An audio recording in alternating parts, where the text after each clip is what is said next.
Have you ever seen those videos from the 1960s where people try to imagine the future we're living in today?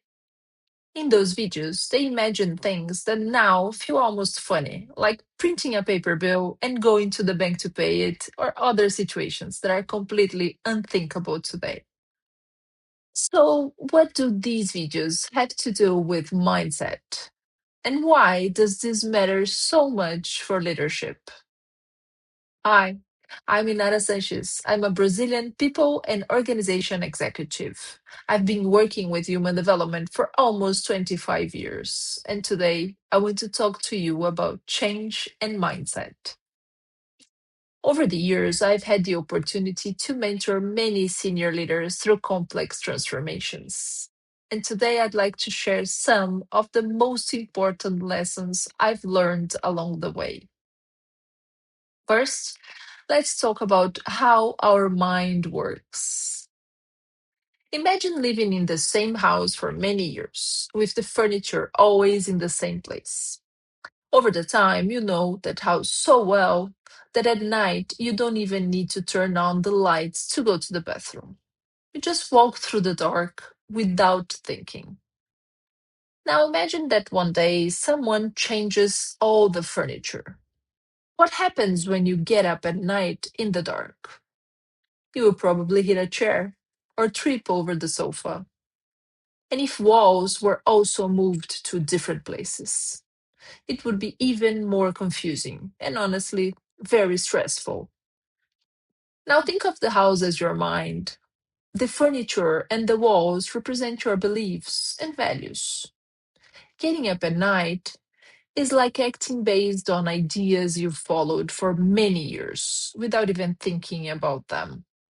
So, when someone tells you that something you've always believed is wrong, is it really easy to just change your thinking?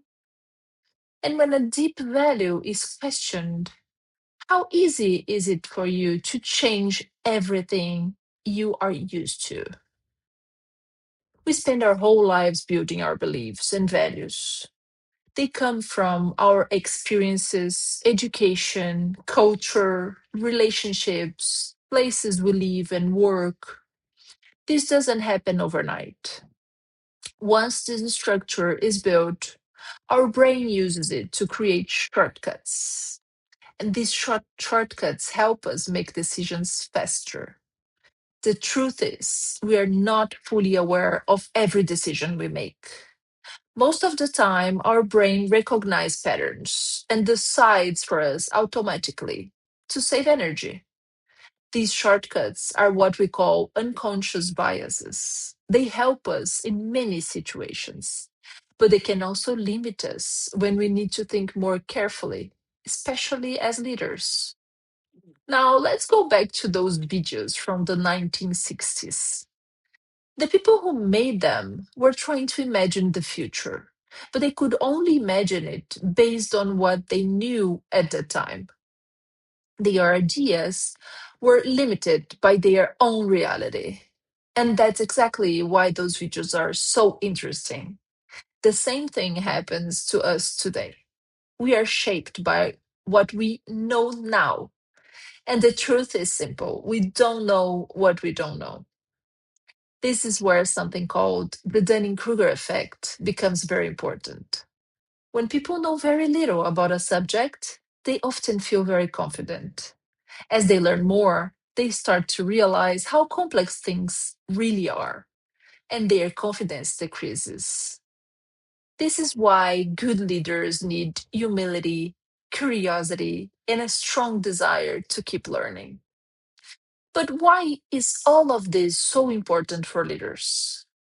There's a famous idea that says the only constant in life is change. Change is part of life, part of organizations, and part of being human. Today, adapting is not optional, it's essential. When you are leading change and you hear that people are struggling because they resist change, be careful with that conclusion. Very often, people are not resisting changing. They simply don't understand what is happening yet. And when we don't understand something, our brain starts to imagine. The problem is that our brain is more likely to imagine negative scenarios than positive ones. What we call fear of the unknown is often the brain trying to protect us by preparing for the worst. Throughout my career, I've identified three key learnings that can really help leaders manage change. The first one is clarity. People need clear answers to three questions. Why are we changing? What is actually changing? And how will this affect my daily work? When these 3 points are clear, conversations about change become much easier and more productive.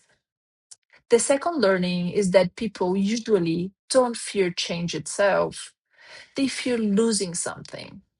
They may fear losing status, control, security, or even relationships. That's why it's so important to openly talk about what people might lose and what they might gain. Mapping this together with the team helps reduce anxiety and creates more trust. There are several tools that can support this, and one of them is called Four Doors of Change, was designed by Jason Clark. The third learning, and maybe the most important one, is that change is an emotional journey. To truly support people through change, leaders need to connect with emotions, not just logic. Very often, the main emotion behind resistance is fear: fear of losing something, fear of failing, or fear of feeling threatened. Our brains are naturally wired to detect threats, so emotional reactions during change are completely normal. You've probably seen this in your own career. Maybe someone felt treated unfairly or felt their role was being challenged and reacted strongly against the change. One very helpful tool for leaders is the SCARF model from David Rock. It helps leaders understand 5 areas that the brain reacts to very strongly: status, certainty, autonomy, connection, and fairness. When leaders understand which of these areas might feel threatened, they can address concerns more effectively, reduce resistance, and create a safer environment for change. Leaders who do this well are no longer seen only as authority figures. They become trusted guides capable of leading people through uncertainty with empathy, clarity, and confidence. So, are you ready to lead change in a way that truly inspires people? Muito obrigada. That means thank you very much in Portuguese, and see you around.